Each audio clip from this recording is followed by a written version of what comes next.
Welcome back to my channel. I've got Julie here from Space and Time again, and we have had Julie here before to talk about organisation and how organisation and decluttering can help your business. But today I wanted to talk to Julie about preventing that step altogether. So yes, stopping it from coming in the front door. Yes, Yeah. exactly. Yeah, and it's a big part of it is being clear on your priorities. Like, when are you trying to surround yourself in your business, in your business, in your life. And business. And I mean, they're very closely related. That they aren't are, and particularly if you've got a home office. Yep. It's very important. And being mindful what you're bringing in the front door. And important thing for the kids to learn as well. Yes. And being conscious consumers. Trying to avoid sales. Yes. And those sorts of things. So there's lots of different ways that we can be, conscious consumers and being mindful about what you're surrounding yourself with. That's right. And I guess when you organise an office or a home, I mean, we're all guilty of this. We've got so many deodorants in our house. The kids use it, they put it in a bag, they forget it, or they put it in a place and they forget it, and they say we've ran out of deodorant. So we keep buying deodorant, for example. Yep. So when you're organising your space and you've got a place for everything, that would reduce. Definitely. Yep. Permanent homes are very important.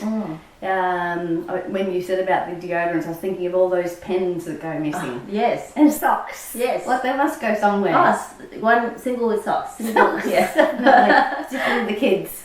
But, there's different techniques about, with socks. I've got a blog on my website that's one of my most popular about different techniques. You can use, peg them together and those sorts of things. When you're hanging them up? Hanging them up and washing them. But it's just the practice of actually collecting them first. Like, they don't get eaten by the washing machine. No. It is the fact that they get kicked off here. You get told by the kids. That's right. That's right. But it's about having those habits and those routines. Permanent homes for things. Creating a permanent room for things is the easy part. It's actually making yourself putting those things in their homes, and that's the hard part.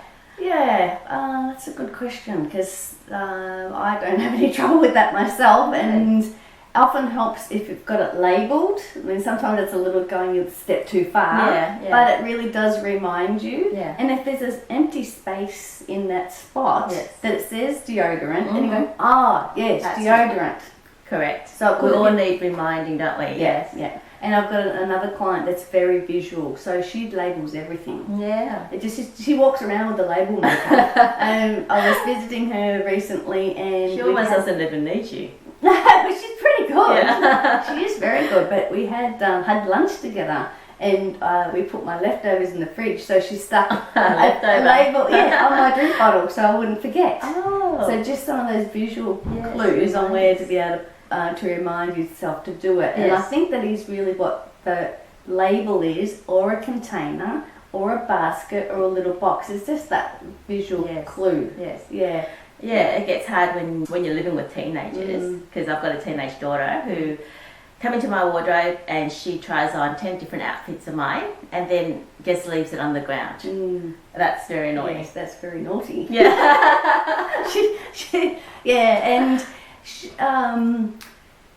It's a tricky one, but I mean, really, should say it's not good enough. No, but it's hard, and with kids you've got to pick your battles, and correct. Yes, but what's about the behaviour that you walk by, you accept type thing. Yes. So if you're, as mums, we really do need to put our hand up more often and say, no, that's not good enough. No. Particularly teenagers, and encouraging them as kindly as we can to return things to where they got them from. Yeah. And again, with those labels, it might be like if you get something out of the kitchen. It's easy to find it when it's already there, but when you go to put it back, where does it go? So again, labels, a container of things together. And it's very considerate too, isn't it? Oh yeah, because other people who use the stuff, especially in the business place, that's right.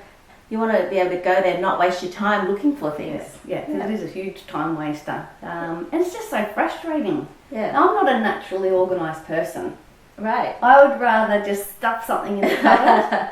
Yeah. But it hurts my head to go back afterwards and go, where did I put that thing? Yeah. So I've learnt and taught myself to fold things neatly, put it in as neatly as you would like to see the door, in your linen press the next time you open it. Yes. Is how you need to put it in, because the fairies aren't going to come and fix it up No, for you unless you get me to come and help in the middle of the night. But you really well, do. as a mum, you all know that.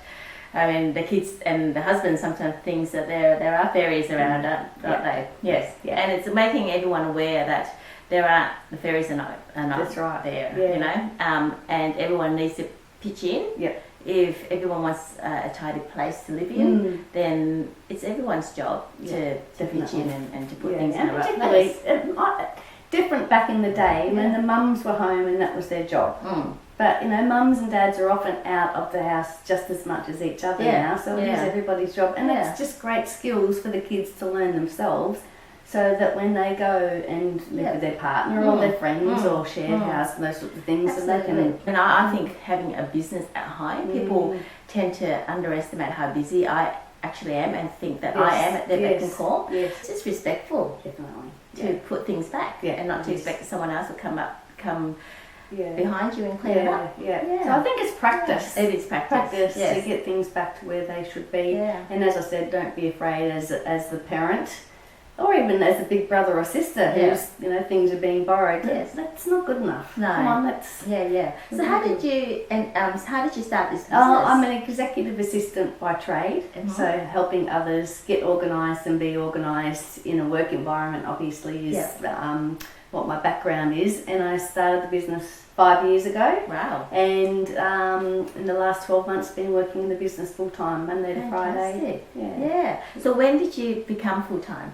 Just in, was it 18 months ago? Wow. Yeah, so not that long. Had other admin work beforehand. Yes. But then as I sort of reduced the admin work that I was doing, my organising work was increasing. Yeah, finding more clients. Yes. And how do you find your clients? Yeah, Facebook, Instagram, Google. A lot of people just Google, need help, organise, get organised. And thankfully my Google rankings improving. Fantastic. Word of mouth, of course. Yes. And have you got a demographic of people that your clientele? Not particularly. They are quite broad. So, say mid-30s up to mid-60s. Women?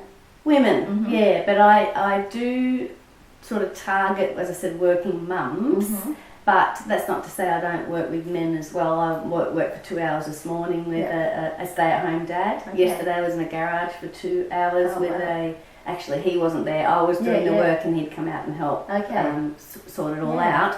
But you can't talk to everyone. No. So I mainly talk to working mums. So that's sort of my marketing. Yes.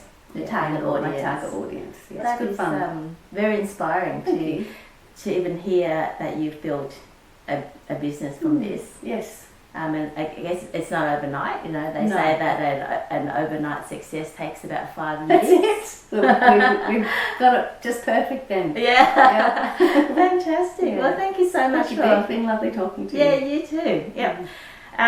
Thanks again for watching, and if you're new to this channel, please hit that subscribe button and that notification bell, and I'll put all Julie's contact details in the comment sections.